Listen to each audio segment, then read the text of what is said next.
উদ্দেশ্য কি বা আশা কি বা মা দেউতাই তোমাক কি হ'বলৈ বিচাৰিছে এই সকলোবিলাক বস্তু তুমি মোবাইলৰ পৰা আহৰণ কৰি তুমি ওচৰ আজিৰ যুগত সঁচাকৈ যে এনেকুৱা কম্পিটিটিভ এডুকেশ্যন আগবাঢ়ি গৈছে যে বহুত আদিবাসী নিউজ টিভিক মোৰ ফালৰ পৰা আন্তৰিক শুভেচ্ছা যাচিছোঁ। তেওঁ আমাৰ নিমন্ত্ৰণ ৰক্ষা কৰি আমাৰ মঞ্চত উপস্থিত হ'লহি, তাৰ বাবে মই বিক্ৰম চামচি ডাঙৰীয়াকো মোৰ ফালৰ পৰা সম্বৰ্ধনা দিছোঁ। তাৰপিছত মোৰ ফালৰ পৰা ক'বলগীয়া আমাৰ যিটো আছিলে মানে আজি সম্বৰ্ধনা অনুষ্ঠান, সেই সম্বৰ্ধনা অনুষ্ঠানটো আজি আমি সৰুৰ পৰা ডাঙৰ হৈ গ'লোঁ, এনেকুৱা অনুষ্ঠান এটা পোৱা নাছিলোঁ। তো এই বছৰ যিহেতু আমি সম্বৰ্ধনা অনুষ্ঠানটো পাতিবলৈ পাই আমি বহুতো সুখী হৈছোঁ। আৰু লগতে আমাৰ যিমান ওচৰে পাঁজৰে ল'ৰা ছোৱালীবিলাক আছে, আদিবাসী হওক চাহে আছামিছ হওক, সকলো কাষ্টৰে ল'ৰা ছোৱালীক আমি আজি সম্বৰ্ধনা জনাইছোঁ। লগতে আমি আমাৰ ডিব্ৰুগড় ডিষ্ট্ৰিক্টত যিমান আঞ্চলিক আছে, সকলো আঞ্চলিকৰ যিমান আমাৰ মানে ছাত্ৰ ছাত্ৰী আছে হাই ছেকেণ্ডেৰী আৰু মেট্ৰিকত উত্তীৰ্ণ হোৱা সকলোকে আমি নিমন্ত্ৰণ জনাইছোঁ। ইয়াত সম্বৰ্ধনা অনুষ্ঠান পাতিছোঁ আৰু ইয়াত আমি চবকে সম্বৰ্ধনা জনাম বুলি আশা ৰাখিছোঁ। আৰু ইমানে কৈ মই চমু বক্তব্য মোৰ সামৰিছোঁ।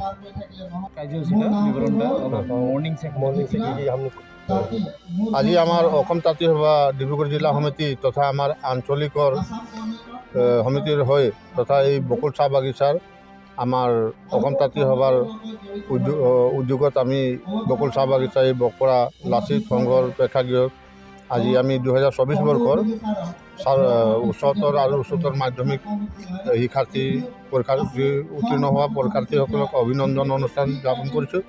ইতিমধ্যে আমাৰ পতাকা উত্তোলন, স্মৃতি তৰ্পণ, বৃক্ষৰোপণ কাৰ্যসূচী হোৱাৰ লগতে এতিয়া আমাৰ মুকলি সভা আৰম্ভ হৈ আছে। অলপ সময়ৰ পিছতে আমি আমাৰ ছাত্ৰ ছাত্ৰীসকলক অভিনন্দন অনুষ্ঠান কৰিম। লগতে আমি প্ৰতি বছৰে আমাৰ সমাজত যিসকলে উল্লেখযোগ্য অৱদান আগবঢ়াইছে সমাজৰ ক্ষেত্ৰত, তেখেতসকলক আমি বিশেষ সম্বৰ্ধনা অনুষ্ঠান আয়োজন কৰিছোঁ। এই বছৰ আমি দুজন ব্যক্তিক নিৰ্বাচন কৰিছোঁ।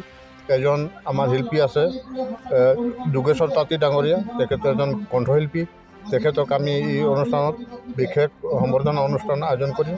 লগতে এজন আমাৰ মাজত আছে কীৰ্তি শিক্ষক বঁটা প্ৰাপ্ত শ্ৰীযুত কাজল দাস, তেখেত এজন শিক্ষক লগতে কবি সাহিত্যিক, গতিকে তেখেতকো আমি বিশেষ সম্বৰ্ধনা জনাম। দুজন ব্যক্তিক আমি বিশেষ সম্বৰ্ধনা জনাম আৰু ছাত্ৰ ছাত্ৰীসকলক অভিনন্দন জনাম। যিহেতু আপোনালোকৰ কেন্দ্ৰ সমিতিৰ যেতিয়াৰ পৰা গঠন হ'ল তাৰ পিছৰ পৰা আপোনালোকক দেখিব পাইছোঁ যে আমি এটা পিছত এটাকৈ কাৰ্যসূচী গৈ আছে জিলা সমিতি। আপোনালোকৰ মূল লক্ষ্য উদ্দেশ্যটো কি বা কেনেকুৱা ধৰণৰ আগুৱাই লৈ যাব বিচাৰিছে?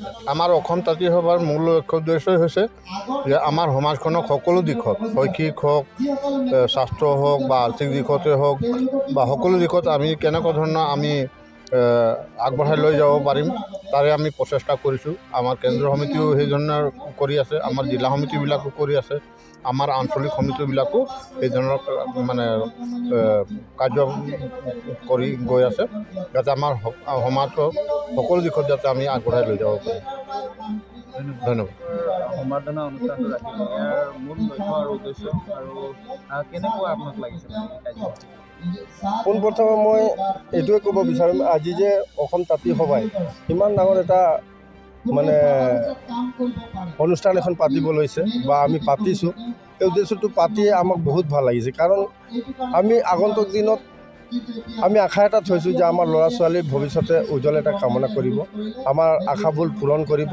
কাৰণ আগতে আজি প্ৰায় 10 বছৰ আগত যিবিলাক আমাৰ ছেক্ৰেটাৰী প্ৰেছিডেণ্ট আছিলে আমাৰ অসম তাঁতী সভাৰ, যিহেতু তাহাঁতে বহুত কষ্ট কৰি আজি প্ৰায় 45 বছৰ হৈ গ'ল আমাৰ এই অসম তাঁতী সভাখন জন্ম হোৱা, কিন্তু যি হিচাপে গঢ় ল'ব লাগিছিলে আমাৰ তাঁতী সভাখন সেই হিচাপে গঢ় ল'ব নোৱাৰিলে। তথাপিতো এতিয়াৰ যুৱচামে সকলোৱে চেষ্টা কৰিছে যে আগন্তুক দিনত যাতে আমি আধুনিক যুগৰ লগত একেলগতে খাপ খুৱাই চলাই যাবলৈ সক্ষম হোৱাৰ এটা সম্ভাৱনা দেখি পাইছোঁ আমি এই সম্বৰ্ধনা অনুষ্ঠানখন পাতি। আৰু সম্বৰ্ধনা অনুষ্ঠানখন পাতিয়েই আমি দেখিবলৈ পাইছোঁ আজি প্ৰায় 5 বছৰ দিন ধৰি ডিব্ৰুগড় জিলা সমিতিয়ে এই সম্বৰ্ধনা অনুষ্ঠানখন, অভিনন্দন অনুষ্ঠানখন পাতি গৈ আছে। আৰু ইয়াৰ মূলতে আমি দেখিবলৈ পাইছোঁ প্ৰায় আমাৰ শিক্ষাৰ অৰ্হতাখিনি, পাৰ্চেণ্টেজখিনি আমি অলপ বাঢ়িবলৈ দেখিবলৈ পাইছোঁ। আৰু ভৱিষ্যতে আৰু পাৰ্চেণ্টেজটো ভাল হ'ব বুলি আমি আশা ৰাখিছোঁ আমি ডিব্ৰুগড় জিলা সমিতি। অসম জাতীয় বা ডিব্ৰুগড় জিলা সমিতিৰ পৰৱৰ্তী কাৰ্যসূচী কিবা আপোনালোকে চিন্তাধাৰা কৰিছে নেকি? আমি পৰৱৰ্তী কাৰ্যসূচী আৰু চিন্তাধাৰা আছে, যিহেতু আগন্তুক জুলাই মাহৰ ভিতৰত আমাৰ জিলা প্ৰতিনিধি সভাৰ এটা আমি অনুষ্ঠান এখন ল'ম। তাৰপিছতে আমি আৰু কিছুমান আছে যাতে আমি সমাজক আগুৱাই লৈ যোৱাৰ অকল শিক্ষাৰ দিশতে আমি ল'ৰা ছোৱালীক যদি সম্বৰ্ধনা অনুষ্ঠানটো পাতিয়ে শিক্ষাৰ দিশত আগুৱাই লৈ গ'লে যে এটা মানুহ হিচাপে গঢ় ল'ব সেইটো আমি নাভাবোঁ।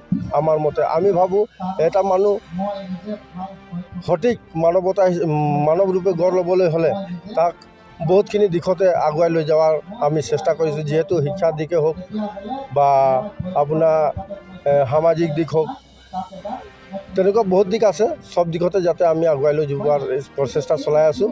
আৰু আগন্তুক দিনত এই যিটো আমি জুলাই মাহত যিটো আমাৰ প্ৰতিনিধি সভা, তাৰপিছতে আমি সঠিক সিদ্ধান্ত ল'ম ক'ত কি আমি মানে পৰিকল্পনা কৰি আমি ক'ত কি পাতিম বুলি আমি চিন্তা কৰিম।